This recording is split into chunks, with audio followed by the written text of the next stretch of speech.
So I have a quick question for you. Have you ever felt like giving up just when you're so close to your goals? Like you'll be putting in the work and nothing seems to be happening? I bet you've been there, we've all been there. But what if I told you that this exact moment, the one where you feel like throwing in the towel, is actually the sign that you're on the verge of a breakthrough? Stay with me, because in the next few minutes I'm going to walk you through the emotional cycle of change and why most people quit right before they succeed. So picture this. You've started a new business, right?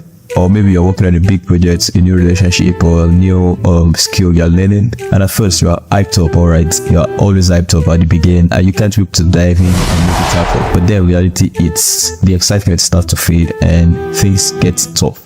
Way tougher than you expected actually. You start to question yourself, your doubts creeping, and suddenly quitting seems like the easiest option. But here's the thing, what if this low point is actually just a natural part of the process? Think about it. So in this video, I'm going to break down the emotional cycle of change for you and the psychological journey everyone goes through when they are trying to make a big change in their life. Understanding this life cycle can be the difference between giving up and pushing through success. Trust me, knowing this particular concept will change everything for you from this day onward. Alright, let's dive into the first stage, which is uninformed optimism. Yes, everybody has experienced this stage when they start something new. This is the stage where you are super excited, full of energy, and you're ready to conquer the world. You don't even know what is happening ahead, know what's going to happen ahead, but you're optimistic. You're like, but this is just the honeymoon phase. Everybody faces the honeymoon phase. Everybody goes through the uninformed optimism stage at the beginning of anything new. At the beginning of a new relationship, a new job, a new academic adventure, a new project, a new business, everybody passes through the uninformed optimism stage. I mean, that's the reason why we start anything in the first place, because of the optimism. But then we move into the second stage, which is the informed pessimism. This is where reality starts to set in. You realize that it's not as easy as you thought. You are not seeing results yet, and that initial excitement, it starts to fade. This is where the doubts start knocking on your door, you know, where you start saying that you've tried all your best, you've created content, you've sent emails, you've run ads, you're not getting any sales. Original optimism and honeymoon phase is starting to fade away. That is what we call informed pessimism. It's just part of the natural process of everything that is worthwhile. It's part of the natural process of doing anything that is worthwhile.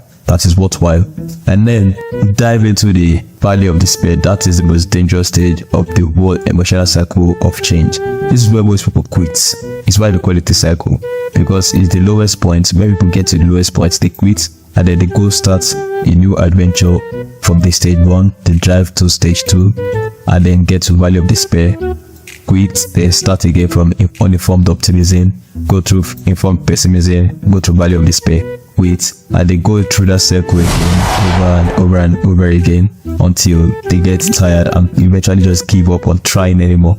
This is where most people quit. It's like the lowest point. You are frustrated, you are exhausted, and everything, you are questioning everything. You are thinking, is this even worth it? This is the moment when most people just give up, just when they are about to break through. Now, let me just give you a quick example. Imagine you're an entrepreneur in Nigeria. You're trying to build a tech startup. You've got the idea, the plan, and even started making some moves. You've contacted maybe influencers. You've gathered a team. You've prepared all the software you need for your new venture. But then the obstacles start coming in. Funding is tough. The market is not responding.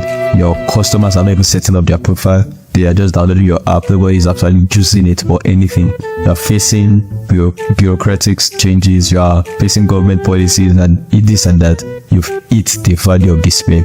And it's tempting to think that maybe I'm not just cut out for this. I declare bankruptcy! Or maybe this isn't just going to work. But what if I told you that every successful entrepreneur, everybody who has ever succeeded in anything in life at all, ever, has been right where you are?